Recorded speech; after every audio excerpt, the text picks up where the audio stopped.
ကျေးတော်ရှင်ဆရာတော်ရှင်ဒီမြတ်ကြီးဗျာဒီနေ့ည1385ခုနှစ်တပေါင်းလပြည့်ကျော်9ရက်2024ခုနှစ်မတ်လ31ရက်တနင်္ဂနွေနေ့ညဓမ္မဒါနကုသိုလ်ရှင်များဖြစ်ကြသောမိဘများအမှုထား၍မထုထုခင်မွေးနေ့လူဒေါခင်စမ်းမေရန်ကုန်မြို့ဦးစီသူအောင်ဒေါက်တာအင်းနန္ဒာဝင်းတာမောင်ဖုံးထက်မြတ်သမီးမထိတ်ထားစီသူမိသားစု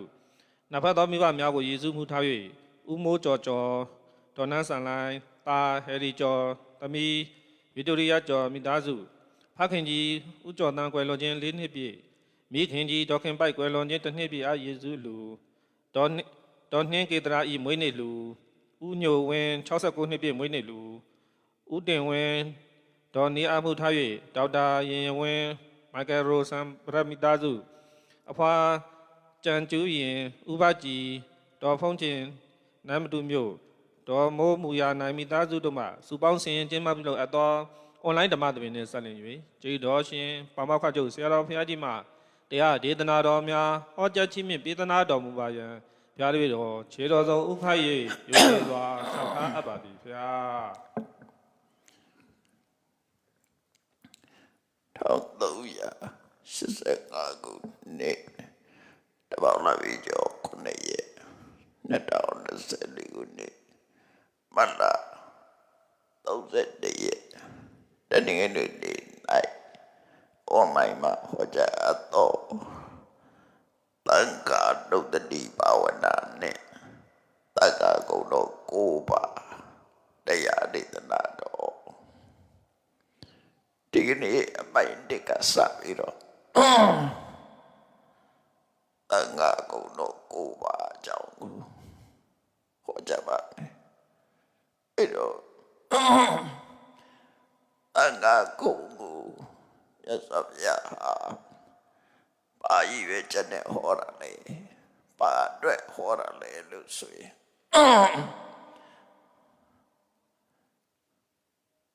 သံဃာဒုတ္တိဘာဝနာကမ္မထံအထုပ်ဖို့အတွက်ဟောတာဖြစ်တယ်ကမ္မထံအထုပ်ဖို့ဟောတာ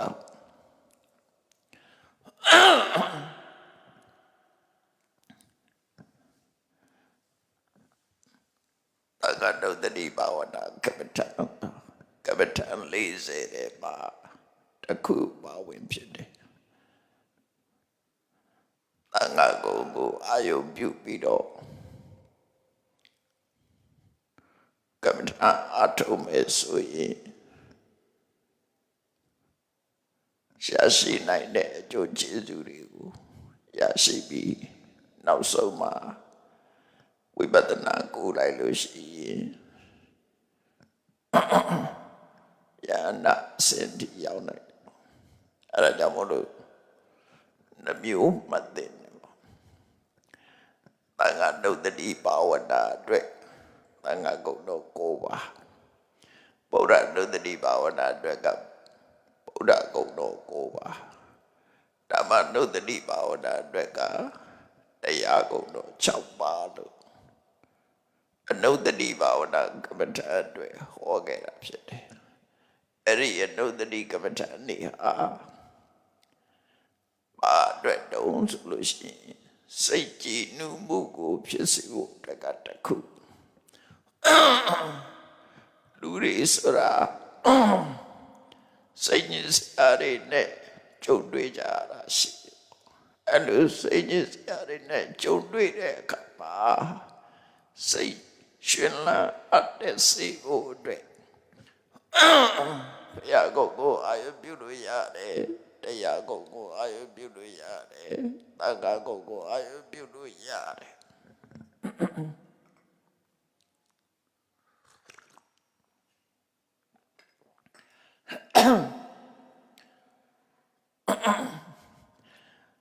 သံဃာကုံကိုအာရုံပြုပြီးတော့စိတ်ကြည်နူးမှုစိတ်ကြည်နူးတယ်ဆိုတာစိတ်ရဲ့အငြိကြည်ဖြစ်တဲ့ရာဂဒေါသမောဟတွေရဲ့လွန်မှုချုပ်ကိုက်မှုကိုမခံရဘူးရာဂဒေါသမေ မောဟတို့ရဲ့လွှမ်းမိုးမှုကလွတ်မြောက်တယ်လွတ်မြောက်လာတဲ့အခါမှာစိတ်ချမ်းသာမှုကိုယ်ချမ်းသာမှုရတယ်တက္ကကိုအာယုပြုပြီးတော့အဲ့ဒီအကျိုးကျေးဇူးတွေကိုရနိုင်တာဖြစ်တယ်ပေါ့အဲ့ဒီအတွက်လည်းပဲမြတ်စွာဘုရားဟောတာနောက်တစ်ခုကတော့တက္ကကိုအာယုပြုလိုက်တဲ့အခါမှာဝန္တာပိတိဖြစ်လာတယ်အဲ့ဒီဝန္တာပိတိဖြစ်တာကိုပဲအခြေခံအားတစ်ခုအသုံးချပြီးတော့ဝိပဿနာတရားအထုတ်ဖို့ဝိပဿနာတရားအထုတ်တယ်ဆိုတာစိတ်အားတက်ကြွဖို့အတွက်ပြင်ဆင်တဲ့အခါမှာဘုရားကုံကိုအယုပြုပြီးတော့စိတ်ကြည်နူးအောင်လုပ်မယ်တရားကုံကိုအယုပြုပြီးစိတ်ကြည်နူးအောင်လုပ်မယ်သံဃာကုံကိုအယုပြုပြီးတော့စိတ်ကြည်နူးအောင်လုပ်မယ်အဲ့လိုလုပ်ပြီးတဲ့အခါမှာဖြစ်ပေါ်လာတဲ့စိတ်အခြေအနေတစ်ခုစဉ်းကျင်သုံးသပ်ပြီးတော့ဝိပဿနာကမ္မထာမဲ့ကူလိုက်တဲ့အခါမှာဓမ္မတဖို့ရရှိသွားနိုင်တယ်အဲ့တော့သံဃာဒုတ္တိဘာဝနာကဘယ်လိုအကျိုးကိုဖြစ်စေသလဲဆိုရင်အကျိုးနှမျိုးလို့မှတ်သားသင့်တယ်ပေါ့တစ်ခုကစိတ်ကြည်နူးမှုအကျိုးဖြစ်စေတယ်နောက်တစ်ခုကဝိပဿနာတရားအထုတ်ဖို့အခြေခံဖြစ်စေတယ်အဲ့နှစ်ခုမှတဲ့ဗုဒ္ဓနုတ္တိလည်းပဲထို့တူပဲဓမ္မနုတ္တိလည်းထို့တူပဲသံဃာနုတ္တိကလည်းပဲထို့တူပဲစိတ်တသဗ္ဗဟံတနတ္တာစိတ်ရှင်လန်းအပ်တဲ့ဖို့အတွက်ဒီတရားကိုစတဲ့အထုတ်တဲ့ပြီးရင်ဝိပဿနာတရားအတွက်အခြေခံဖြစ်ဖို့ဒီတရားကိုအထုတ်တဲ့နယ်လို့စာပေကျမ်းမှာအဲ့လိုနှမျိုးဖော်ပြထားတာရှိတယ်အဲ့တော့သံဃာကုံတော်၉ပါးကိုအနုတ္တိဘာဝနာသံဃာနုတ္တိဘာဝနာကမ္မထာအတွက်ဟောတယ်ဆိုတော့ဘယ်မှာဟောတယ်လဲအနုတ္တိဌာနသုဒ္ဓမှာလည်းဟောတယ်တခြားထုထုသုဒ္ဓနေမှာလည်းဟောတယ်နော်အနုတ္တိဌာနလူတွေအမှတ်ရတဲ့နေရာမှာဘာတွေကိုအမှတ်ရကြတော့ကိုယ်ကိုစမ်းစစ်ကြည့်လူတွေအနှိမ့်စတဲ့အပြဘယ်အကူအမှတ်ရနေကြသလဲဆိုရင်ငယ်စဉ်ကအကြောင်းအရာတွေမှတ်ရတယ်ဘယ်တော့ကဘယ်သွားခဲ့တဲ့ဆိုတာတွေမှတ်ရတယ်ဘာလုပ်တယ်ဆိုတာတွေမှတ်ရတယ်အမှတ်ရစရာတွေအများကြီးအဲ့ဒီလိုမှတ်ရစေတဲ့ထဲမှာအကျိုးရှိတဲ့အမှတ်ရဖို့ဖြစ်စေဖို့အတွက်မြတ်စွာဘုရားဒီအနုတ္တိကမ္မထာနေကိုဟောတာအဲ့ဒါတွေကိုပြန်ပြီးတော့တွေးမနေနဲ့တကယ်အကျိုးရှိအောင်ဘုရားကုံတရားကုံသံဃာကုံအာယုံပြုပြီးတော့အမှတ်ရတာကပို့တတ်ပို့ရှိတယ်လို့ဆိုလိုတဲ့အနေနဲ့မြတ်စွာဘုရားဟောတာဝိသခာကိုဟောတဲ့ဝိသခုဘောဓထသုံးပါးကြတော့ဥပုသ်ဆောင်နေတဲ့အချိန်မှာသံဃာကုံအာယုပြုပြီးတော့သံဃာကုံတို့အာယုပြုပြီးတော့တဏိတာကုံဆုံးတဲ့မစေပဲဆိုရင်အဲ့ဒီဥပုသ်ဟာသံဃာကုံနဲ့နေတာဖြစ်တော့ကြောင့်သံဃုဘောဓထသံဃာကိုအာယုပြုတဲ့ဥပုသ်ဆောင်တယ်လို့ဒီလိုခေါ်တယ်နော်အဲ့ဒီဥပုသ်ဟာအဲ့ဒီရာသူတော်စင်တွေစောင့်လေးစောင့်တာရှိတယ်အကျိုးရှိရှိတတိပြုပြီးတော့တရားဥပုသ်ဆောင်တာဖြစ်တယ်တဇက်ကသုတ္တပါကြတော့ဘေးအန္တရာယ်ကြုံလို့ကြောက်လက်တုန်လှုပ်ပြီးဆိုရင်အကိုစရာတစ်ခုအနေနဲ့အဲ့ဒီအချိန်မှာသံဃာကုံအာယုပြုလိုက်လို့ရှိရင်ကြောက်စိတ်တွေစက်တိမွေးငင်ထားတာတွေဒါတွေအပြည့်သွားနိုင်တယ်ဆိုပြီးတော့ဟောတာလည်းရှိတယ်ဒီအနုတ္တိဌာနသုတ်ပါတော့ဘယ်လိုဟောတာတော့ဆိုရင်ပုဏ္ဏစပရမိတ်ကို အရိယသာဝကောတန်ကံနုတ္တရတိယန္တုနောက်တစ်မျိုးပြောရမယ်ဆိုရင်အရိယသာဝကပုဂ္ဂိုလ်ဟာတန်ခါကိုအမှတ်ရပြီးတော့နေတယ်ဘယ်လိုအမှတ်ရနေတော့ဆိုရင်သုပ္ပတိပန္နောဘဂဝတောသံသာဝကသံဃောမြတ်စွာဘုရားရဲ့တပည့်သာဝကဟာကောင်းမွန်သောအကျင့်ကိုကျင့်နေတာဖြစ်တယ်အဲ့ဒါလို့အမှတ်ရမယ်တခုချင်းမြတ်စွာဘုရားရဲ့တပည့်သာဝကဟာသုပ္ပတိပန္နောမန်ကောင်းစွာမန်ကန်တဲ့အကျင့်ကိုကျင့်သုံးနေထိုင်တာဖြစ်တယ်ဘဂဝတောမြတ်စွာဘုရားရဲ့သာဝကသံဃောတပည့်သံဃာအပေါင်းဟာဥစုပတိပန္နောဖြောင်းပြောင်းမတ်မတ်ကောက်ကျစ်စင်တဲ့မှုမရှိပဲရိုးဖြောင်းစွာဖြောင်းပတ်တဲ့လမ်းကြောင်းအတိုင်းကျင့်ကြံကြုတ်ကိုအားထုတ်နေတာဖြစ်တယ်ဘဂဝတောမြတ်စွာဘုရားရဲ့သာဝကသံဃောတပည့်သံဃာအပေါင်းဟာညာယပฏิပတ်နောနိဗ္ဗာန်လမ်းကြောင်းအတိုင်းရှောက်လန်းပြီးတော့ကျင့်ကြံအားထုတ်နေတာဖြစ်တယ်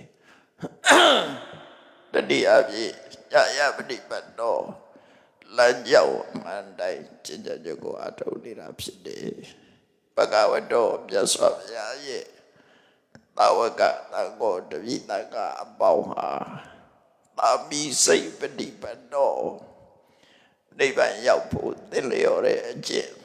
မှန်ကန်တဲ့အကျင့်ကိုကျင့်နေတာဖြစ်တယ်လို့ကျင့်သုံးမှုနဲ့ပတ်သက်ပြီးတော့ဂုဏ်တော်၄ပါးဖော်ပြတယ်ကျင့်သုံးမှုနဲ့ပတ်သက်ပြီးတော့ဂုဏ်၄မျိုး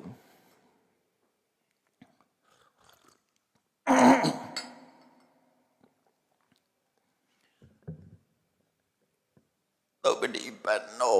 ဥစုပတိပန္နောညာယပတိပန္နောသာပိစိပတိပန္နောကျင့်သုံးလိုက်တာမှုနဲ့ပတ်သက်ပြီးတော့ကိုယ်ဤအကျင့်၄မျိုးပေါ်ပြပြီးတဲ့အခါမှာယတိတံသတ္တရိပုရိသယုဂနိအထပုရိသပုဂ္ဂလာဧတဘဂဝတောသာဝကသံဃောနောက်တစ်ပိုက်စတဲ့အခါမှာအဲ့လိုစတယ်ယတိတံသတ္တရိပုရိသယုဂနိ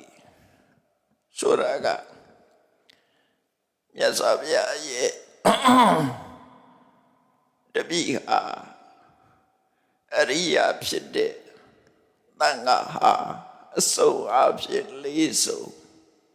ယူကဆိုတာအစုံလိုက်ပြောတာနော်အစုံအဖြစ်လေးစုံအကြောင်းနဲ့အကျိုးအကျင့်နဲ့ရက်လက်အစုံနဲ့နော်အကျင့်တရားနဲ့ရက်လက်အခုပေါင်းတာအစုံလေးစုံဆိုတာပါဠိလိုပြောရင်သောတပတ္တိမက္ကထာသောတပတ္တိပလတ္ထာဆိုလိုတာကသောတပတ္တိမဲ့ရနေတဲ့အခိုက်ကိုသောတပတ္တိမက္ကထာလို့ခေါ်တယ်မြန်မာစာပေတွေမှာတော့မက္ကထံလို့ရေးလို့ရှိတယ်မက္ကထံပုဂ္ဂိုလ်၄ယောက်ဖလက်ထံပုဂ္ဂိုလ်၄ယောက်လို့အဲ့လိုရေးတယ်နော်အဲ့တော့တကယ်ရေးတဲ့နာတော့မက္ကထာလို့ပဲရေးတဲ့တယ်ပေါ့သောတပတ္တိမဲ့ရရှိတဲ့အခိုက်မှာသောတပတ္တိမက္ကထာလို့ခေါ်တယ်သောတပန်ဖြစ်သွားရင်သောတပတ္တိဖလတ္ထာအဲ့တော့သောတပန်ဖြစ်ဖို့အတွက်အခိုက်အတန့်နှစ်ခုရှိတယ်ကျင့်သုံးလို့အောင်မြင်တဲ့အခိုက်ကတစ်ခုအောင်မြင်ပြီးနောက်ဆက်လက်ရှင်သန်နေတာတစ်ခုပေါ့အဲ့လိုဆိုလို့နော်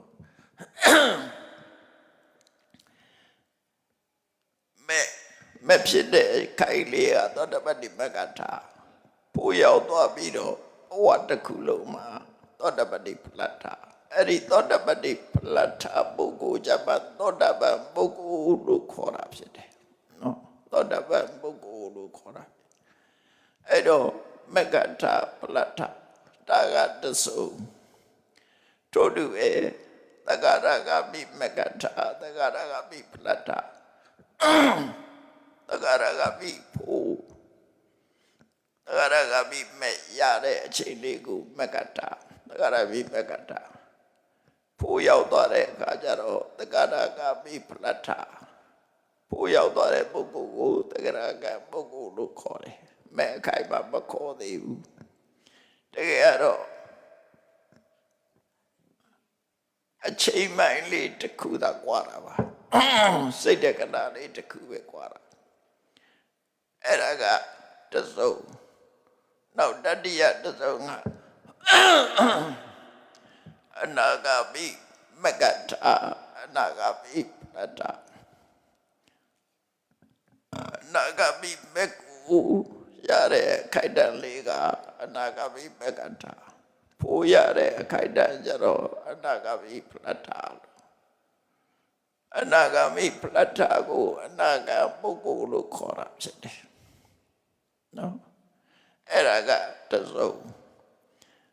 အရဒမကထာအရဒမဲ့ဖြစ်ပေါ်နေတဲ့အချိန်လေးကိုစိတ်တက္ကနာတစ်ခုတည်းကိုအဲ့ဒီအချိန်လေးကိုအရဒမကထာပုဂ္ဂိုလ်လို့ခေါ်တယ်ဖို့ရောက်သွားတဲ့အရဒပလတ္တအဲ့ဒီအရဒပလတ္တပုဂ္ဂိုလ်ပဲယဟန္တာပုဂ္ဂိုလ်လို့ခေါ်တာအဲ့ဒါကတစုံအလုံးပေါက်လိုက်တဲ့အခါကျတော့ယတိတံသတ္တာရိပုရိသယုဂာနိပုရိသဆိုပုဂ္ဂိုလ်ပဲပြောတာနော်ယောက်ျားရဲ့လို့ပြောတာမဟုတ်ဘူးဒီနေရာမြို့သမီးတွေလည်းပါတယ်ပေါ့ပုရိသဆိုပုဂ္ဂိုလ်အဲ့တော့ပုဂ္ဂိုလ်အစုံအဖြစ်၄စုံအထပုရိသပုဂ္ဂလာ၄စုံဆိုတော့အရေးအတွက်က၈ဥဖြစ်သွားတယ်နော်အဲ့ဒါကိုပြောတာအထပုရိသပုဂ္ဂလာပုဂ္ဂိုလ်အရေးအတွက်အဖြစ်၈ယောက်အစုံအဖြစ်၄စုံအရေးအတွက်အဖြစ်၈ဥအဲ့ဒါကိုအရိယပုဂ္ဂိုလ်၈ယောက်လို့ခေါ်တယ်နော်အဲ့တော့သံဃာလို့ပြောတာဟာအရိယပုဂ္ဂိုလ်ဥဒိကထာအရိယသံဃာကိုဥဒိကထာနော်ဒီတရားပါသံဃာကိုဆိုတာပုရုဇဉ်သံဃာတွေပြောတာမဟုတ်ဘူးအရိယဖြစ်သွားတဲ့အခါမှာပြောတာသို့တော့ပုရုဇဉ်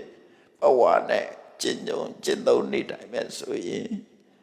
ကောင်းစွာကျင့်နေဆိုတဲ့ထဲမှာတော့ပါနိုင်ခွင့်ရှိတယ်ပေါ့ဆိုလိုတာကသင်္นานတက်နေတော့မအောင်မြင်သေးတဲ့ပုဂ္ဂိုလ်တွေပေါ့အဲ့ဒါအရိယပုဂ္ဂိုလ်ဆိုတာတခုအောင်မြင်သွားပြီးသားပုဂ္ဂိုလ်မှာအရိယတန်အဲ့တော့တက္ကကုံတော့ကိုပါဆိုတာ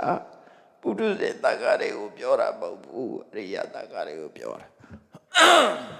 ပုထုဇဉ်တက္ကဆိုတာ training ယူနေတော့မဲ့အစစ်ပဲရှိတယ်နော်အဲ့လိုပြောတာဆိုလိုတာကဒီတက္ကကုံတော့ကိုပါတယ်ပါဘုန်းကြီးတို့မပါဘူးတိုက်ရိုက်မပါဘူးကတိခေဘုန်းကြီးတွေတိုက်ရိုက်မပါဘူးကတိခေဘုန်းကြီးလို့ပြောတာဟိုတယ်ပေါ့ပုထုဇဉ်ဘုန်းကြီးတွေကိုပြောတာကတိခေမှာလည်းပဲသောတပန်ဖြစ်တဲ့ပုဂ္ဂိုလ်ရှိခြင်းရှိနိုင်တယ်ပေါလို့ဆိုရင်လမ်းစဉ်နေရှိနေသည့်အတွက်ကြောင့်မရှိဘူးလို့ပြောလို့မရဘူးတက္ကရာကံရှိခြင်းရှိမယ်အနာကံရှိခြင်းရှိမယ်ယန္နာပုဂ္ဂိုလ်ရှိခြင်းမရှိခြင်းကသူပဲသိတယ်နော်ရှိရင်တော့ဒီသံဃာကုံထဲမှာပါတယ်လို့ပြောရမယ်နော်မရှိရင်တော့မပါဘူးဘုန်းကြီးတို့တော့မပါတာသိကြတယ်မပါဘူးလို့ပဲပြောနော်အဲ့တော့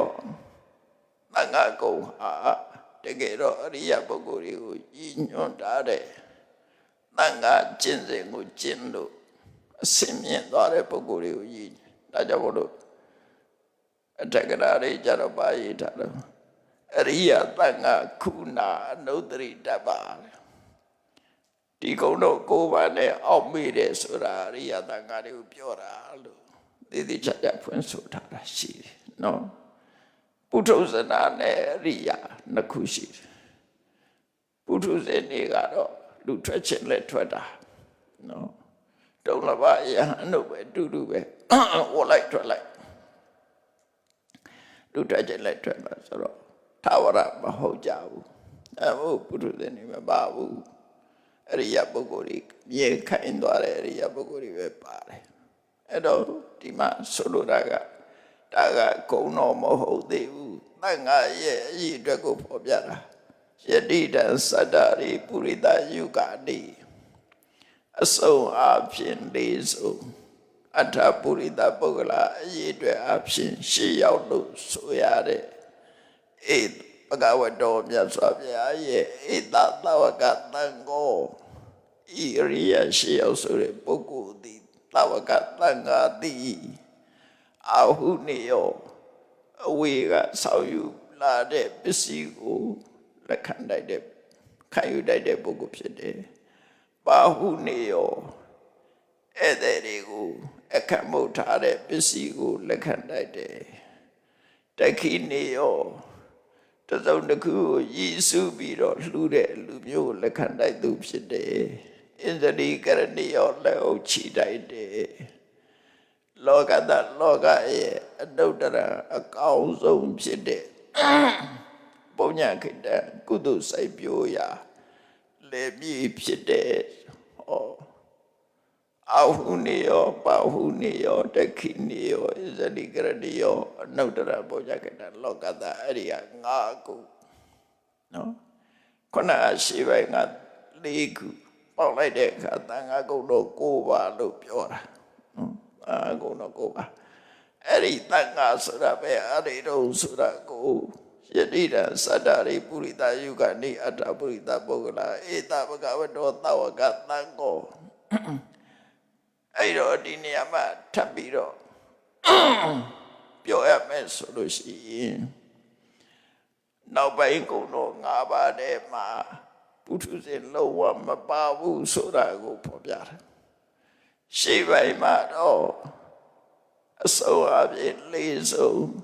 အရေးအတွက်အဖြစ်ရှေ့ရောက်လို့မဆိုးဘူးသုပ္ပတိပန္နောဘဂဝတောသဝကသံဃောဆိုတမန်ပြောသွားတာဖြစ်တော့ပုထုဇဉ်ယဟန်နေဟာသုပ္ပတိပန္နောကောင်းစွာကျင့်မယ်ဆိုရင်သုပ္ပတိပန္နဂုံရှိနိုင်တယ်ဥသုပ္ပတိပန္နဂုံရှိနိုင်တယ်ညာယပတိပန္နဂုံရှိနိုင်တယ်သဗ္ဗေစီပတိပန္နဂုံရှိနိုင်တယ်အဲ့တော့ပုထုဇဉ်သံဃာတွေပါရရှိနိုင်တဲ့ကိုယ်က4ခုလို့ဒီလိုလဲမှတ်သားတဲ့ပေါ့နော်ဘာဖြစ်လို့လဲဆိုရင်မြတ်စွာဘုရားကစချင်းအရိယသံဃာလို့မပြောဘူးသုပ္ပတိပန္နောဥသုပ္ပတိပန္နောညာယပတိပန္နောသဗ္ဗေစီပတိပန္နောကိုပဲသံဃာလို့မပြောဘူးနော်အဲ့တော့မြတ်စွာဘုရားရဲ့တပည့်ဖြစ်ဝင်ရောက်တဲ့သီလနဲ့ပြည့်စုံတဲ့ယဟန်ကောင်းနေလေပုထုဇဉ်ဖြစ်ပါစေဒီလေးချက်တည်းတော့ပါတယ်လို့ဆိုနိုင်ပါတယ်နော်အဲ့လိုလဲမှတ်လို့ရတယ်နော်ဒါကြောင့်မို့ပါဠိကိုအလုံးရနေကြတာကြည်ပေါ့သုပ္ပတိပန္နောဘဂဝတောသဝကသံဃောတပိသံဃာလို့တာပြောတာအရိယပုထုဇဉ်ခွဲမပြောဘူးဒီမှာနော်ဥသုပတိပန္နောဘဂဝတောသဝကသံဃောညာယပတိပန္နောဘဂဝတောသဝကသံဃောသဗ္ဗိစေပတိပန္နောဘဂဝတောသဝကသံဃောဒီလေးခုကမြတ်စွာဘုရားရဲ့တပည့်ယဟန်မှန်သမျှဒီထဲမှာကျုံဝင်သွားတယ်ဒီလိုဆိုလို့လေအရိယပုဂ္ဂိုလ်ကြီးကြတော့ယတိတံသတ္တရိပုရိသယုဂာတိအထပုရိသပုဂ္ဂလာကြတော့တည်တံပုဂ္ဂိုလ်အရိယပုဂ္ဂိုလ်10ပါးကိုပဲတည်တံပြောတာနောက်5ခုကနောက်5ခုကအရိယပုဂ္ဂိုလ်ကြီးပဲတည်တံပြောတာဖြစ်တယ်အဲ့ဒီနောက်5ခုကပါတော့အာဟုနေယောပါဟုနေယောတခိနေယောဣဇလိကရဏီယောဒုတ္တရပုညခိတလောကတာဒါအပြေဝထိုက်တနာကိုရည်ညွှန်းတာဖြစ်တယ်နော်အပြေဝအရေးချင်းဆိုတာတ တစိတ်တည်းသားလည်းပဲအရေးချင်းလို့ခေါ်တာပဲအပြည့်ရတဲ့အခါမှာပြောမယ်ဆိုရင်လောကကြီးမှာ body perfect ဖြစ်တဲ့ပုဂ္ဂိုလ်ဆိုမရှိဘူးလို့ပြောတာအဲ့ဒီပုဂ္ဂိုလ်တွေကြတော့ perfect ပဲသူဆိုင်ရတဲ့ကိုကျင့်တရားတွေနဲ့ပတ်သက်ကြရင်တော့ perfect လို့ပဲပြောအောင်သမ္မာအဖြစ် nobody perfect ကိုကျင့်တရားနဲ့ပတ်သက်ဖြစ်စေအသိပညာနဲ့ပတ်သက်ဖြစ်စေ perfect ဖြစ်တာဆိုမရှိဘူးအဲ့တော့ဆိုလိုတာကရှေ့ပိုင်း၄ခုသည်ပုထုဇဉ်ပဲဖြစ်စေရိယာပဲဖြစ်စေကောင်းကောင်းကျင့်သုံးနေတိုင်းပဲဆိုရင်ရှေ့၄ခုတွေပဲပါမယ်နော်နောက်၅ခုကတော့အရိယသံဃာနဲ့သာဆိုင်နေဒါကြောင့်မို့ကြားတယ်ပါတချို့သံဃာကုံတော်ကိုပါကိုမရေတွက်တတ်ဘူး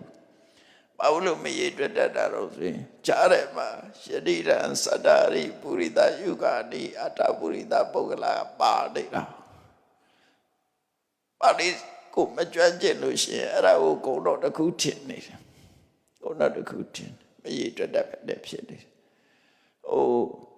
ကောခါတောဘဂဝတာဓမ္မောတဏိတိကောအကာလိကောအိပတိကောဩပနိကောပစ္စတဝိရိတဘောဝိညုတရားကုံတော်6ပါးကရှင်းတယ်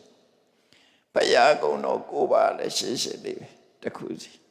သံဃာကုံတော်9ပါးပြောတဲ့အခါ2ပိုင်းဖြစ်တယ်အဲ့ဒီ2ပိုင်းဆိုတာကိုထောက်မယ်ဆိုရင်ပထမကုံ4ပါးသည်အရိယပုထုဇဉ်အဲ့ဒီပုထုဇဉ်သံဃာအရိယသံဃာနှစ်ခုလုံးပါတယ်လို့ဆိုနိုင်တယ်နော်နောက်5ခုကအရိယသံဃာသက်အဲ့လိုဆိုအဲ့လိုလည်းမှတ်လို့ရနော်အဲ့တော့အဲ့ဒီအိဗေကပို့ပြီးတော့နိစ္စလောက်ပါတယ်အဲ့တော့သံဃာကိုအာယုပြုပြီးတော့အနုတ္တိကပ္ပဋ္ဌာန်တစ်ခုပွားများအထုတ်နိုင်တယ်အထုတ်ဖို့အတွက်မြတ်စွာဘုရားကဒီကုံတော်9ပါးသံဃာကုံတော်9ပါးကိုဟောတာဖြစ်တယ်အဲ့တော့ဒီနေရာမှာအတိတ်ပဲလေးတစ်ခုမှတ်ရအောင်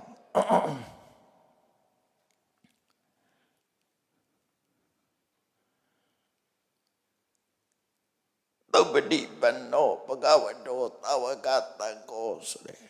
သုပ္ပတိပန္နကုံနဲ့ပတ်သက်ပြီးပြောရမယ်ဆိုရင်ဘဂဝတောဘုန်းတော်ကြီးမှာရှင်တော်မြတ်ဗျာဤသဝကတံကောတပိသဝကတံဃာတိသုပ္ပတိပန္နောကောင်းမြတ်တဲ့လျောမင်္ဂနောအကျင့်ကိုကျင့်တော်မူပါပေ၏ဒါမြတ်စွာဘုရားရဲ့တပိသဝကမှန်သမျှဟာဖယားဆုံးမတိုင်းဖယားပေးတယ်ကြိုက်လိုက်တဲ့အတိုင်းကျင့်ကြံကြုတ်ကိုအထောက်ရင်သုပ္ပတိပန္နာပုထုဇဉ်ပဲဖြစ်စေရိယပဲဖြစ်စေမြတ်စွာဘုရားဆုံးမတဲ့အတိုင်းလိုက်နာကျင့်သုံးရင်တော့သုပ္ပတိပန္နာကိုရမှာလိုက်နာကျင့်သုံးမှုမပြုဘူးဆိုရင်တော့သုပ္ပတိပန္နာကိုမရှိဘူးဒါလုံးပါပဲရှိတယ်ပုဂ္ဂိုလ်ဖြစ်တိုင်းပြောလို့တာမဟုတ်ဘူးနော်အရိယပုဂ္ဂိုလ်တွေကြတော့ပြောစရာမလိုတော့ဘူးသူတို့ကဘာဖဲဖြစ်သွားပြီသုပ္ပတိပန္နာဆိုတဲ့အကျင့်ကောင်းလို့ပဲသောတပန်ဖြစ်သွားတယ်သဂရကဖြစ်သွားတယ်အနာကဖြစ်သွားတယ်ယန္တာဖြစ်သွားတယ်ပုထုဇဉ်ကြတော့သုပ္ပတိပန္နာရှိတယ်လို့ဒုပ္ပတိပန္နာမကောင်းတဲ့အကျင့်မကောင်းတဲ့ပုဂ္ဂိုလ်လည်းရှိနိုင်တယ်နော်အကျင့်မကောင်းတဲ့ပုဂ္ဂိုလ်ဆိုရင်သုပ္ပတိပန္နာကိုမရနိုင်အကျင့်ကောင်းတဲ့ပုထုဇဉ်ရနိုင်အဲ့ဒါလို့နှမျိုးခွဲမှတ်ရဒါကနော်နှမျိုးခွဲမှတ်ရမယ်ယသဗျာကတခါတော့ကယံပရိသတ်တွေကိုကြည့်ပြီးတော့ယသဗျာဆူဆုံးပါတဲ့အတိုင်းလိုက်တာကျင့်သုံးနေကြတဲ့ပုဂ္ဂိုလ်တွေအရိယပုဂ္ဂိုလ်တွေကြီးပဲအထူးသဖြင့်ယသဗျာရဲ့ပထမဘောဓိလို့ခေါ်တဲ့ပထမဝါ20ဘုရားဖြစ်ပြီးနှစ်ပေါင်း20အတွင်းမှာရှိတဲ့ယဟန်တန်ဃာတွေကမြတ်စွာဘုရားရဲ့စိတ်တိုင်းကြတယ်လူတော်လူကောင်းတွေကြီးပဲများတယ်နော်ဝါရော20နောက်ပိုင်းကျတော့မကောင်းတဲ့ပုဂ္ဂိုလ်တွေရောက်လာများလာတာကိုတန်ဃာအရေးအတွက်တွေများလာတော့ကောင်းတဲ့ပုဂ္ဂိုလ်ရှိသလိုမကောင်းတဲ့ပုဂ္ဂိုလ်တွေလည်းရှိတယ် အဲ့ဒီချိန်ကျတော့မြတ်စွာဘုရားကအပြောလို့ဆိုသုတ်တတစ်ခုမှာတစ်ချိန်လုံးကတဲ့ယဟန်တန်ဃာတွေဟာငါစိတ်တိုင်းကြနေထိုင်ခဲ့ကြတယ်ဆိုတော့တစ်ချိန်လုံးကသူစိတ်တိုင်းကြတယ်နောက်ပိုင်းရောက်တဲ့အခါစိတ်တိုင်းမကြတာတွေအများကြီးဖြစ်လာတယ်ဥပမာဗတ္တလိသုတ်ဆိုလို့ရှိရင်မြတ်စွာဘုရားကပါမလို့ရဘူးခေါ်လိုက်တဲ့အခါမှာယဟန်ရဲ့တချို့ယဟန်ရဲ့စိတ်တွေကဘာဖြစ်လာကိုရောကြီးကလည်းချုပ်ချယ်လိုက်တာဘာမလို့ရဘူးညမလို့ရဘူးနော်အမေဖေမိသားစုတွေပါလည်းပဲသာသမီကိုပဲမသွားရဘူးဘာမလို့ရဘူးပြောရင်သာသမီကပြောမှလည်းချိတ်ချယ်တယ်နော်ချုပ်ချယ်တယ်မြတ်စွာဘုရားလည်းအဲ့လိုပြောခံတယ်အဲ့လိုပုဂ္ဂိုလ်တွေရှိတယ်မြတ်စွာဘုရားကဥပမာပဲငါဟာမနဲ့တထပ်ပဲစားတယ်နေ့မွန်းလွဲတဲ့အချိန်လည်းမစားဘူးညမွန်းလွဲတဲ့အချိန်လည်းမစားဘူးနော်မနဲ့တထပ်ဟာစားကြိတ်ပဲ12နာရီအတွင်းမနေ့ပိုင်းအဲ့ဒီချိန်တထပ်ပဲစားတယ်12နာရီဟိုပဲနေ့လည်းမစားဘူးညလည်းမစားဘူးနော်ဝိကာလကနှစ်ခုရှိတယ်နေ့12နာရီကနေပြီးဟိုဘက်ဒီကိုဝိကာလစားကြိတ်မဟုတ်ဘူးစားကြိတ်လွန်သွားပြီလို့ပြောတာနော်အခုခေတ်မှာလူတွေက intermittent fasting ဆိုပြီးတော့တခါစားပြီး16နာရီလောက်မစားဘဲနေကြမ်းပါတယ်ကောင်းနေဆိုဖြစ်လာကြတယ်မြတ်စွာဘုရားကအစားရတယ်ပြောခဲ့ပြီးသားငါတထပ်တာစားတယ်မနဲ့တထပ်တဲ့စားလို့နော်တခါစားပြီးတဲ့နောက်ဟာမြတ်စွာဘုရားကသူတို့ပြောတဲ့16နာရီ18နာရီလောက်တော့ထပ်မစားတော့မစားတော့မြတ်စွာဘုရားကပြောတော့ယဟန်တို့ငါဟာမနဲ့တထပ်တဲ့စားတယ်မနဲ့တထပ်တဲ့စားသည့်အတွက်ကြောင့်ငါအထိုင်ထပေါ်ပါတယ်လဟုတ်ဌာနအထိုင်ထပေါ်ပါတယ်ကျမ်းမာတယ်ယောဂကင်းနေခေါ်အားလည်းရှိတယ်တချို့ကမစားနိုင်အားမရှိဘူးမြတ်မြတ်စားလို့ပြောတဲ့လူကရှိသည်မြတ်မြတ်စားတယ်အားရှိတာမဟုတ်ဘူးပိုက်ဖောင်းမှပဲရှိနော်မြတ်မြတ်စားရင်ဘာဖြစ်တော့ဟိုဒါအထွဲဒီနာအထွဲဝါဒုတ်ကြီးတွေဖြစ်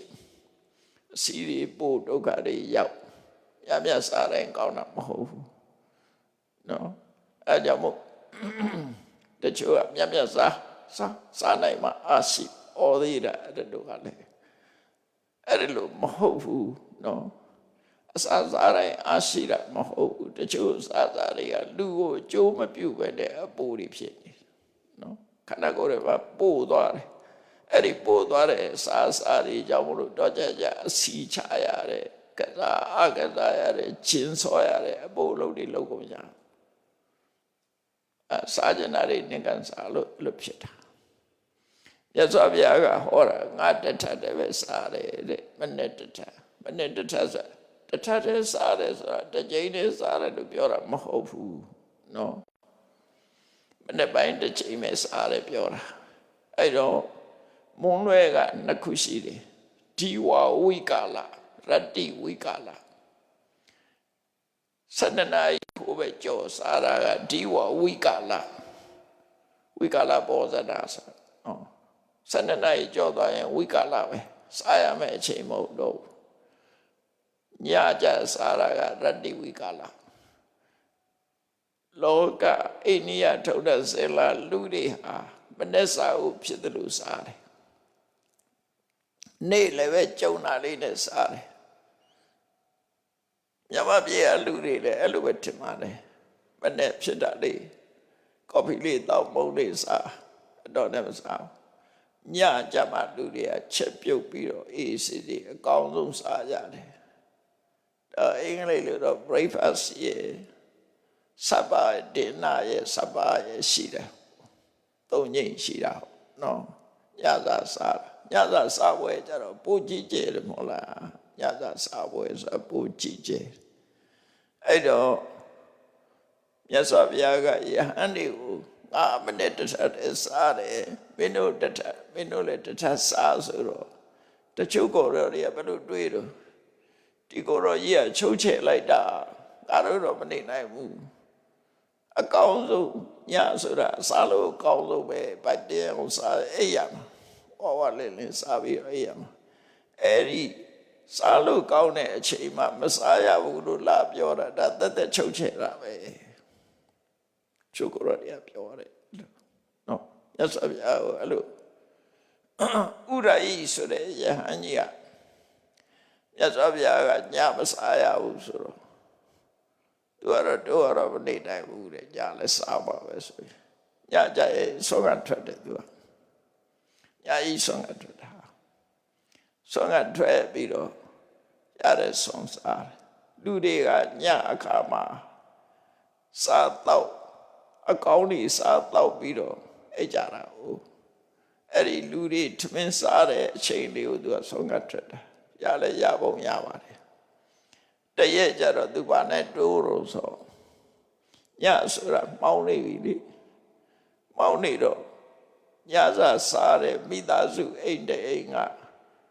အိမ်မှာလှုပ်တဲ့အိမ်စီကပါလို့လေအိုးရီခွက်ဒီပကတိကိုပြစ်မဲ့ထွက်စေတယ်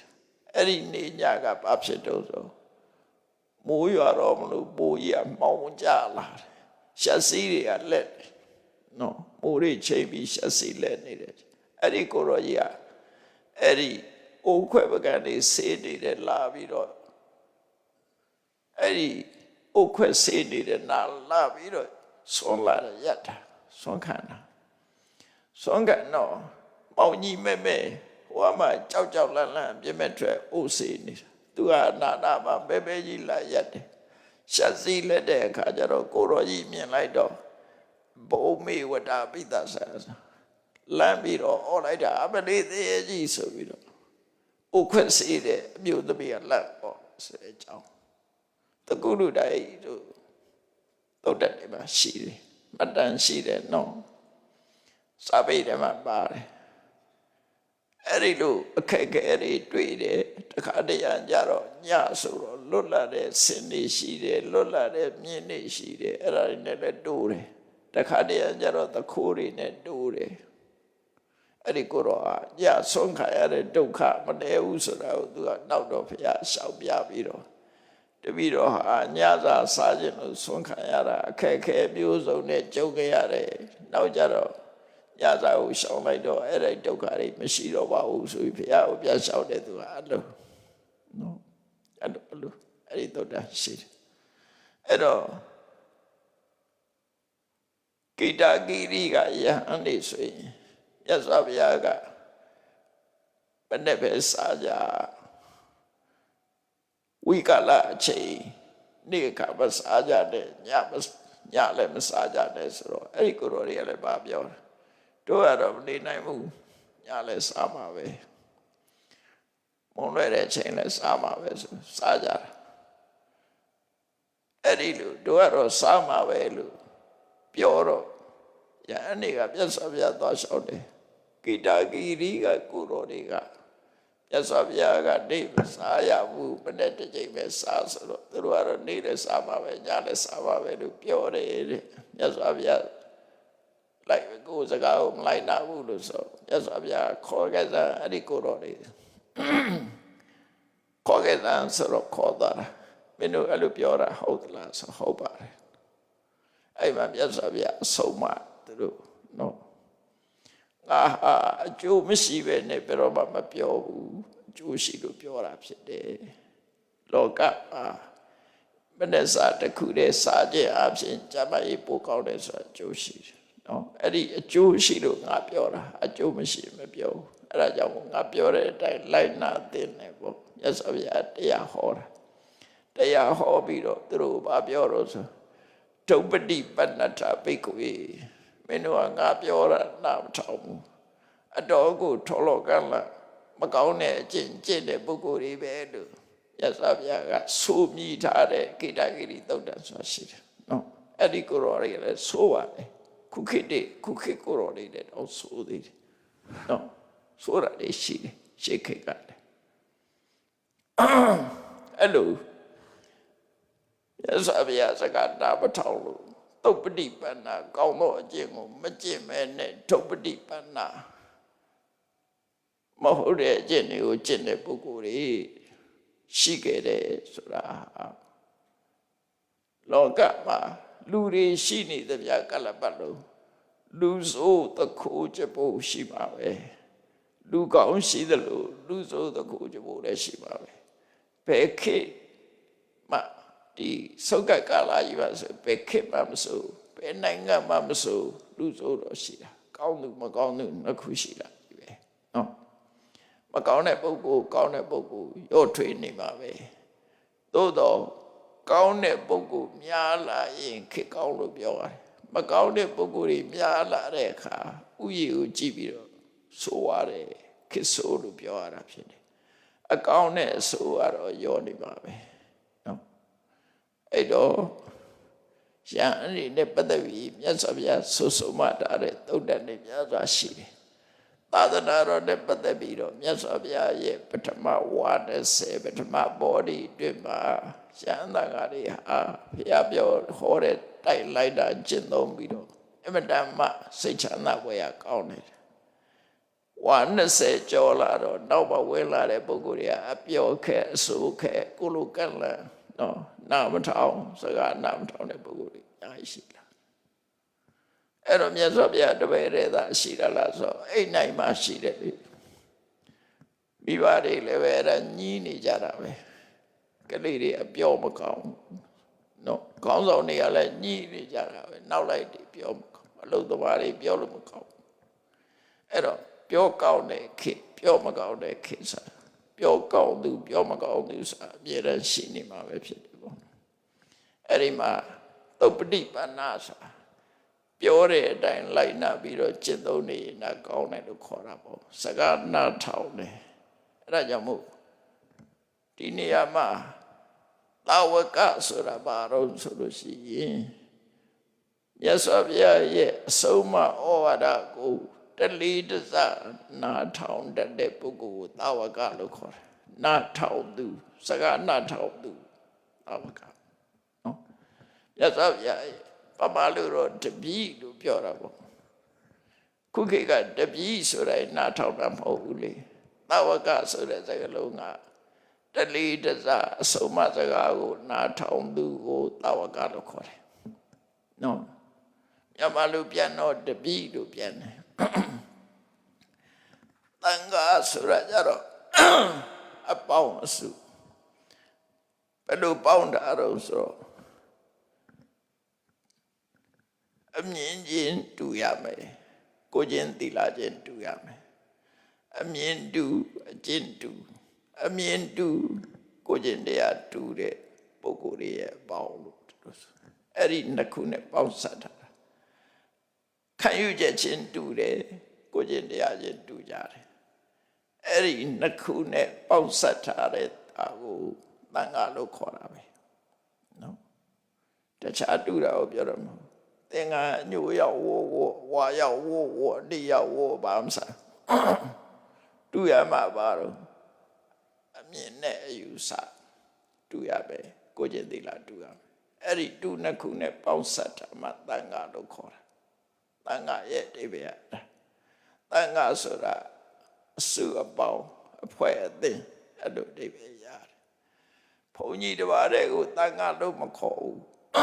သံဃာဆိုတဲ့အဓိပ္ပာယ်ကအပေါင်းကိုခေါ်တဲ့စကားဖြစ်တယ်အဖွဲ့အစည်းအပေါင်းကိုခေါ်တာဗမာပြည်မှာတော့သံဃာတစ်ပါးဆိုပြီးပြောနေကြတယ်သံဃာတစ်ပါးသံဃာဆိုတာတစ်ပါးတည်းကိုခေါ်တာမဟုတ်ဘူးလို့မှတ်သားတဲ့အဲ့တော့အမြင်ချင်းတူတယ်ကိုချင်းသီလချင်းတူတဲ့ပုဂ္ဂိုလ်တွေဟာဘယ်နေရာပါပဲနေလူမျိုးချင်းတူသည်ဖြစ်စေမတူသည်ဖြစ်စေဘာလူမျိုးပဲဖြစ်ဖြစ်တနေရာတဲ့နေတာမဟုတ်ပဲနဲ့ကိုနေခြင်းတဲ့နေရာမှာနေဘယ်နေရာပါပဲနေသူတို့ဟာဒိဋ္ဌိဆိုတဲ့အယူဝါဒအမြင်တူတယ်သီလချင်းတူတယ်ဆိုဒါပေါင်းစပ်ထားတဲ့သဘောပဲနော်အဲ့ဒီ uniform ကိုပြောတာတခြား uniformity ကိုမပြောဘူး နော်လူမျိုးတူတာလည်းမပြောဘူးလူမျိုးတူလို့ပြောတာလည်းမဟုတ်ဘူးအစင်တန်တူလို့ပြောတာလည်းမဟုတ်ဘူးအလုံးတူတာကပါတော့အမြင်တူတယ်ကိုကျင့်သီလတူတယ်အဲ့ဒီတူမှတန်ခါလို့ခေါ်တယ်နော်အဲ့ဒီတူတဲ့အပေါင်းကိုတန်ခါဆိုတာအပေါင်းပဲဒါကြောင့်မို့အထက်ကရာဆရာကပြောတော့တာဝကတမှုဟောတယ်တာဝကအစုတပိအစုလို့ဒီလိုပြောတာတန်ခါဆိုတာအစုပဲနော်ဖွဲ့စည်းတစ်ခုပဲအမြင်ချင်းတူတဲ့ပုဂ္ဂိုလ်တွေအယူဆအမြင်တူတဲ့ပုဂ္ဂိုလ်ကိုကျင့်သီလတူတာတွေအကုန်လုံးပေါင်းစပ်ထားတဲ့ဟာဒီလိုဆိုလို့နော်အဲ့ဒီပေါင်းစပ်ထားတဲ့အဖွဲ့အစည်းတစ်ခုကိုတန်ခါလို့ခေါ်တယ်အဲ့ဒီတန်ခါတွေရဲ့ပုထုဇဉ်ပဲဖြစ်ဖြစ်အရိယာပဲဖြစ်ဖြစ်အဲ့ဒီတန်ခါဟာသုပ္ပတိပန္နကောင်းကောင်းကျင့်လို့ရှိရင်သုပ္ပတိပန္နဆိုတဲ့အရေးချင်းရှိမယ်နော်သုပ္ပတိပန္နကိုအဲ့တော့သုပ္ပတိပန္နကိုအထက်ကရာတွေမှာတော့သုပ္ပတိပန္နကိုအရိယပုဂ္ဂိုလ်တွေပဲဖွင့်ဆိုတယ်ပုထုဇဉ်မပါဘူးဒါကြောင့်မလို့ပထမခုနကဘုန်းကြီးကပြောခဲ့တာပုထုဇဉ်တွေမပါဘူးလို့ပြောတယ်နော်အဓိကကတော့ perfect အတကယ်ဖွင့်တာ perfect ကိုပဲဖွင့်နော်ပုထုဇဉ်တွေက perfect မဖြစ်ဘူးမဖြစ်တော့ချမ်းထားလိုက်တယ်သို့တော့ပုထုဇဉ်နဲ့ကောင်းစွာကျင့်ရင်သုပ္ပတိပန္နဆိုရည်ချရနိုင်တယ်ပေါ့ပါဠိအနေထားကိုကြည့်ပဲဆိုရင်အရိယကတ္တအရိယအဖြစ်ကတ္တလိုက်တာကြတော့နောက်ပိုင်းကတော့၅ပါးနဲ့သာဆိုင်တယ်လို့ဒီလိုဆိုလို့ရတယ်ရှေ့ပိုင်းကမှာတန်ခါအလုံးကိုရည်ညွှန်းတဲ့သဘောရှိတယ်ဒါကပါဠိအနေထားကိုကြည့်ပြီးတော့ဆုံးဖြတ်တာအထက်ကရာဖွင့်ဆိုကြတော့သူကသုပ္ပတိပန္နဆိုလို့ရှိရင်မက္ကတပုဂ္ဂိုလ်နဲ့ဖလတ္ထပုဂ္ဂိုလ်ခေါဏကသောတပတိမက္ကထသဂရဂမိမက္ကထအနာဂမိမက္ကထရတ္တမက္ကထဆိုတဲ့မဖြစ်နေတဲ့အခိုက်အတန့်မှာရှိတဲ့ပုဂ္ဂိုလ်တွေကိုသုပ္ပတိပန္နကောင်းစွာကျင့်သုံးနေလို့သူတို့ကိုသုပ္ပတိပန္နလို့ခေါ်တယ်ဒါကတော့ perfect ဖြစ်နေတာပြောတာနော်ပုထုဇဉ်တွေကကျင့်တော့ကျင့်နေ perfect မဖြစ်သေးဘူးလို့ပြောမှာနောက်ဖလတ္ထသောတပန်တဂရကအနာကယန္နာဖြစ်သွားပြီဆိုလို့ရှိရင်အဲ့ဒီသုပ္ပတိပန္နဆိုတဲ့အကျင့်ကြောင့်သူဟာအောင်မြင်ပေါရောက်သွားတဲ့ပုဂ္ဂိုလ်ဖြစ်တယ်ဒါကြောင့်မို့အောင်မြင်ပေါရောက်သွားကြောင်းဖြစ်တဲ့အကျင့်ကိုရည်ညွှန်းပြီးတော့သူတို့ကိုလည်းသုပ္ပတိပန္နကောင်းတဲ့အကျင့်နဲ့လာခဲ့တယ်ဆိုတဲ့အဓိပ္ပာယ်နဲ့သုပ္ပတိပန္နနော်သောတပန်ဖြစ်သွားရင်ကောင်းတဲ့အကျင့်နဲ့လာခဲ့တယ်မက္ကတပုဂ္ဂိုလ်တွေကောင်းတဲ့အကျင့်ရှိတယ်လို့အဲ့လိုပြောတယ်နော်အဲ့တော့ဘဂဝတ္တောဘုန်းတော်ကြီးမှာမြတ်စွာဘုရားဤတာဝကသံဃောတပိတာဝကသံဃာသည်သုပ္ပတိပန္နောကောင်းမြတ်သင်လျောမင်္ဂနောအကျင့်ကိုကျင့်တော်မူပါပေ၏လို့ကိုယ်ကြီးတစ်ခုဖော်ပြတာဖြစ်တယ်နော်အဲ့တော့မင်္ဂနဲ့အကျင့်ဆိုတာပဲအကျင့်ကိုပြောတာလေဘယ်လိုကျင့်မှမှန်တာလဲမေးစရာရှိလာတယ်မေးစရာရှိတော့တူတူချင်းချင်းဖြစ်ရမယ်ဆိုရင်မြတ်စွာဘုရားဆုံးမတဲ့အတိုင်းလိုက်တာကျင့်သုံးတာခိုင်လိုက်အတိုင်းသွားတဲ့ပုဂ္ဂိုလ်နော်အဆုံးမအတိုင်းခိုင်လိုက်အတိုင်းကျင့်တဲ့ပုဂ္ဂိုလ်ဟာသုပ္ပတိပန္နမြတ်စွာဘုရားလမ်းညွှန်တဲ့အတိုင်းကျင့်တာအဲ့တော့ဟုတ်ပြီနောက်တစ်ခုကမလွယ်တဲ့အကျင့်ကိုကျင့်တာမလွယ်တဲ့အကျင့်ဆိုတာအပ္ပနကအကျင့်လို့ခေါ်တယ်အပ္ပနကဆိုတာလွယ်ချော်မှုမရှိမင်္ဂတဲ့အကျင့်ကိုကျင့်ရင်သုပ္ပတိပန္နအရေးချရတယ်အဲ့ဒီအပ္ပနကအကျင့်ဆိုတာကိုအင်္ဂုတ္တပါဠိတော်အပ္ပနက3မှာ3မျိုးဖော်ပြထားတာရှိတယ်အဲ့3မျိုးကိုကျင့်နေတဲ့ပုဂ္ဂိုလ်ဒီပုထုဇဉ်ပဲဖြစ်ဖြစ်အရိယာပဲဖြစ်ဖြစ် နော်ကျင့်နေတဲ့ပုဂ္ဂိုလ်တွေဟာအပနကအကျင့်ကိုကျင့်လို့သုပ္ပတိပတ်နောအလွဲချော်မှုမရှိတဲ့မှန်ကန်တဲ့အကျင့်ကိုကျင့်သူလို့ပြောနိုင်တယ်အဲ့တော့နိဗ္ဗာန်ရောက်ဖို့အတွက်မှန်ကန်တဲ့အကျင့်၃မျိုးလေအဲ့ဒါမှတ်သားမှာဖြစ်တယ်နော်အဲ့၃မျိုးကဘာလို့ဆိုရင်နံပါတ်၁ကဣန္ဒြိယေသူဂုဏ္ဍဒွါရတာမျက်စိနာနာလျှာကာယမနဆိုတဲ့ဒွါရ6ပါးအဲ့ဒါကိုဝင်ရောက်လာတဲ့အာယုံ6ပါးနဲ့ပတ်သက်ပြီးတော့ကိလေသာမဖြစ်အောင်ထိမ့်သိမ်းဆောင်ရှောက်ရမယ်နော်လူတွေပါလောဘဖြစ်တယ်ဒေါသဖြစ်တယ်ဆိုတာအာယုံနဲ့ပတ်သက်ပြီးတော့ဖြစ်ကြတာဗျာတဲ့အာယုံနဲ့ပတ်သက်ပြီးတော့ဖြစ်တယ်ဆိုပါစို့မျက်စိနဲ့အစင်အာယုံမြင်လိုက်တဲ့အခါမှာကိုကြိုက်တဲ့အာယုံရှိတယ်မကြိုက်တဲ့အာယုံရှိတယ်ကြိုက်တာကြတော့လောဘဖြစ်လိုက်တယ်မကြိုက်တာကြဒေါသဖြစ်လိုက်ပြန်နော်တိကြတဲ့မှာဘဝိခွဲတတ်ရင်မောဟဖြစ်ပြန်အဲ့ဒါကိုလောဘဒေါသမောဟမဖြစ်အောင်မျက်စိတကအကိုထိနေလို့ဒီလိုဆိုလို့ရပေါ့နော်တတိထားပြီးတော့မျက်စိကမြင်တဲ့အစအယုနဲ့ပတ်သက်ပြီးလောဘမဖြစ်စေနဲ့ဒေါသမဖြစ်စေနဲ့မဖြစ်အောင်ထိမိဆိုရင်အဲ့ဒီပုဂ္ဂိုလ်ဟာဣန္ဒြိယေသူဂုဏ္ဍဒွါရစက္ခုတ္တရေနဲ့ပတ်သက်ပြီးတော့လုံခြုံတယ်လို့ပြောတယ်နာကအတန်ကြားတဲ့အခါမှာကိုကြိုက်တဲ့အတန်ကြားရင်လောဘဖြစ်တယ်မကြိုက်တဲ့အတန်ကြားရင်ဒေါသဖြစ်တယ်အဲ့လောဘဒေါသမဖြစ်အောင်တတိနဲ့ထိသိဆောက်ရှောက်ရင်သောတိတ္တရေသောတာဒွါရဆိုတဲ့ဒီဒွါရ6ပါးထိနာဖြစ်တယ်နော်နောက်တကကာနိန္ဒြေအနံ့ရတဲ့အခါမှာလောဘဒေါသမဖြစ်အောင်စိဝိန္ဒြေလျာဣန္ဒြေကိုထိနေဆိုတာအရာသပေါ်မှာလောဘဒေါသမဖြစ်အောင်ထိနေကာယိန္ဒြေဆိုတာကိုယ်ခန္ဓာနဲ့ထိတွေ့ရတဲ့အထိတွေ့နဲ့ပတ်သက်ပြီးလောဘဒေါသမဖြစ်အောင်ထိနေမနိန္ဒြေဆိုတာကြတော့စိတ်ထဲမှာစိတ်ကူးကြံစီပြီးပေါ်လာတဲ့အာယုနဲ့ပတ်သက်ပြီးလောဘဒေါသမဖြစ်အောင်ထိန်းတာအဲ့ဒီလိုကိုယ်တတ္တမမျက်စိနာနာလျှာကာယမနာနဲ့ဆက်သွယ်ပြီးတော့လာတဲ့ဒွါရ6ပါးနဲ့ပတ်သက်လာတဲ့အာယုဒီနဲ့ဆက်ဆက်လာပြီဆိုရင်လောဘဒေါသမဖြစ်အောင်ထိမ့်သိမ့်ဆောက်ရှောက်တာကိုဣန္ဒြိယေသူဂုဏ္ဍဒွါရတာလို့ပြောတာနော်အာယုဣန္ဒြေ6ပါးဒွါရ6ပါးတကားကိုလုံခြုံအောင်ထိမ့်သိဆောက်ရှောက်တယ်လို့ဒီလိုဆိုလို့လေအဲ့ဒီအကျင့်ဟာအပနကအကျင့်အဲ့ဒီအပနကအကျင့်ကိုကျင့်ရင်သုပ္ပတိပတ္တာပဲမင်္ဂနဲ့အကျင့်ရှိတယ်လို့ပြောတာနောက်တစ်ခုကဘောဇနိမတ္တိညုတာအစာစားတဲ့အခါမှာအနိချုပ်ကပါအတွက်စားတာလေရွေးချက်မှန်ကန်ရမယ်နော်လှဖို့မစားရဘူးဝါဖို့မစားရဘူးပျော်ပါဖို့မစားရဘူးနော်လှဖို့ဝါဖို့ပျော်ဖို့အဲ့ဒါလို့စားရင်မှားတယ်စားပဲပါအတွက်စားပါခန္ဓာကိုယ်တည်တဲ့အသက်ရှိပြီးအလုပ်လုပ်နိုင်မှုစား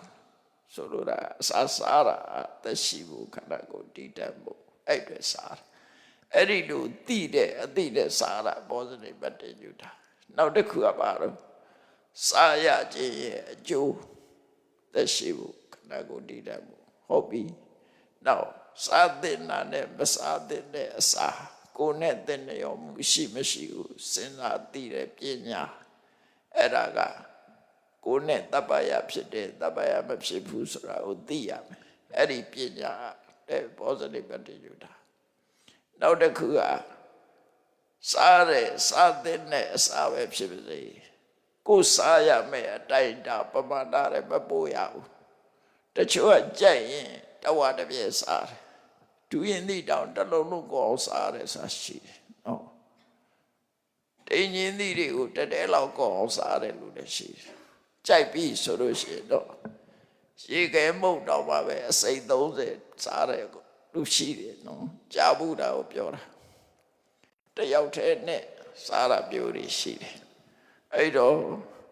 positive attitude ဆိုတာစားရမယ်ပမာဏတိုင်းပဲစားမယ်ပို့ပြီးမစားရအောင်အဲ့ဒီလိုအဲ့ဒီတိုင်းလိုက်နာကျင့်သုံးတာကိုသုပ္ပတိပတ္တလို့ခေါ်တယ်နော်ကောင်းတော့ကျင့်နောက်တစ်ခုကစာကရိယာနုယောဂကိုလိုးကြတက်ကြွစွာကျင့်ရမယ်ဘာလို့ဆိုရင်ကိုယ်စိတ်ထဲမှာလောဘရှိရင်ရှင်းပြရမယ်ဒေါသဖြစ်နေရှင်းပြရမယ်လောဘဒေါသမောဟတွေကိုကိုယ်တဏ္ဍမှာမဖြစ်အောင်တတိနဲ့ထားဆောင်ပြီးတော့တတိဝိရိယနဲ့တွန်းလှန်ဖယ်ရှားပြည့်ကြိုးစားအထောက်မှုလုံလဝိရိယနဲ့နော်လောဘဖြစ်နိုင်ဖယ်ရှားမယ်ဒေါသဖြစ်နိုင်ဖယ်ရှားမယ်မောဟဖြစ်နိုင်ဖယ်ရှားစိတ်ကောင်းနှလုံးကောင်းတွေမပေါ်သေးရင်မွေးမြူရမယ်အဲ့ဒါကိုစာကရိယာနုယောဂလို့ခေါ်တယ်အဲ့ဒီအကျင့်သုံးမျိုးသည်အပ္ပနကပฏิပဒါနိဗ္ဗာန်ရောက်ဖို့အတွက်ဘယ်တော့မှလက်မမှားဘူးမမှားတဲ့လမ်းကြောင်းဖြစ်တယ်အဲ့ဒီမမှားတဲ့လမ်းကြောင်းအတိုင်းจิตကြုတ်ကိုအတုဒ္ဒကိုသုပ္ပတိပန္နလို့ခေါ်တယ်အဲ့လိုဆိုလို့လေနော်ဒါသုပ္ပတိပန္နခုံနဲ့ပတ်သက်ပြီးတော့တလောက်ဆိုရင်တောင်းလိုက်တော့ပြည့်စုံသွားပြီအဲ့ဒါကြောင့်မို့ရသဗျာကဘဂဝတ္တောဘုံတော်ကြီးမှာရှင်တော်မြတ်ဖရာဤတာဝကတန်ကိုတပိတာဝကတန်ဃာသည်သုပ္ပတိပန္နောကောင်းမြတ်သင်လျောမင်္ဂနောအကျင့်ကိုကျင့်တော်မူပါပေ၏လို့တန်ခါကိုအာယုပြုမယ်ဆိုလို့ရှိရင်ဝတ္တပိတိရိဖြစ်လာနိုင်တယ်ဒါကြောင့်တရားချစ်ခင်သူတော်စင်ပြိဿပေါင်းတို့တန်ခါကုံတော့ကိုးပါးထဲမှာမမှန်ကန်ကန်ကျင့်မှုဟာနံပါတ်1ဖြစ်တဲ့အတွက်မမှန်ကန်ကန်ကျင့်မှုလိုအပ်တယ်လို့မမှန်ကန်ကန်ကျင့်မှလမ်းမှန်မှနော်ရည်ရွယ်ချက်ဟာအောင်မြင်နိုင်တာဖြစ်လို့မကတဲ့လမ်းကြောင်းကိုပြီးတော့ကိုယ်တိုင်လည်းပဲရှောက်လန်းနိုင်ကြပါစေတန်ခါကုတ်ဆိုတော့ဒုမပါဘူးလို့မအောင်မေးနဲ့ရသော်ဗျာရဲ့တပိတာဝကဖြစ်ပြီးတော့ကျင့်မယ်ဆိုလို့ရှိရင်ကိုယ်လည်းသုပ္ပတိပန္နဖြစ်ရမှာဖြစ်တယ်နော်တပိအပေါင်းလို့ဆိုထားတာနော်အဲ့ဒါကြောင့်ဘုလို့တို့တွေအားနိဗ္ဗာန်လမ်းကြောင်းနဲ့သင်လျော်တဲ့မကတဲ့အကျင့်ကိုကျင့်သုံးခြင်းအပြင်ကိုသွားလို့တဲ့စခန်းကိုဖြောက်တန်းအောင်ရောက်ရှိနိုင်မှာဖြစ်တယ်လို့ယုံကြည်ပြီးကြိုးစားအထောက်နိုင်ကြပါစေကုန်သတည်း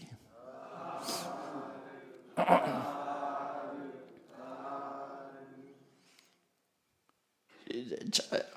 ရှင်ဖေယဖေယတပိတော်တို့သည်ဓမ္မအတိညာရရှိမှသာလျှင်နိဗ္ဗာန်ချမ်းသာကိုမျက်မှောက်ပြုနိုင်ပါသောကြောင့်ဓမ္မအတိညာရရှိစေရန်ရှိတန်ကြလျက်ဓမ္မသဘင်စင်ကျင်ပါပြုလို့ကြ၍အမတဒါနဓမ္မဒါနတရားလူတော်ကိုပေးလူကြပါကုန်၏တရားတော်မြတ်ကိုရိုသေလေးမြတ်စွာမမတ္တာသာအာယုန်ထားလျက်နာကြားကြပါကုန်၏တရားတော်မြတ်ကိုတတ္တဗဝတ္ထုအစုစုတို့ဖြင့်ပူဇော်ကြပါကုန်၏ယနေ့ယခုအထောက်ပြုလို့ရသောဤကောင်းမှုဤကုသိုလ်စုစုသည်နိဗ္ဗာန်ချမ်းသာ၏အကြောင်းထောက်ပံ့ဖြစ်ပါစေတည်းဤကောင်းမှုဤအဖို့ဘာကကိုအမိအဖာအဖို့ဘွားဆွေမျိုးညာတိတို့အားကုသိုလ်အမြတ်ဝေငှပါကုန်၏သာသနာတော်ဆောင်နာလောကဆောင်နာတို့အားကုသိုလ်အမြတ်ဝေငှပါကုန်၏31ဘုံခြင်းနေကုန်သောလုံးစုံများစွာတတ္တဝါတို့သည်ကုသိုလ်အမြတ်ကု ကိုယ်စီရကြကုန်သည်ဖြစ်၍ကိုယ်စိတ်နှပြချမ်းသာကြသည်ဖြစ်ကြပါစေကုန်သတည်း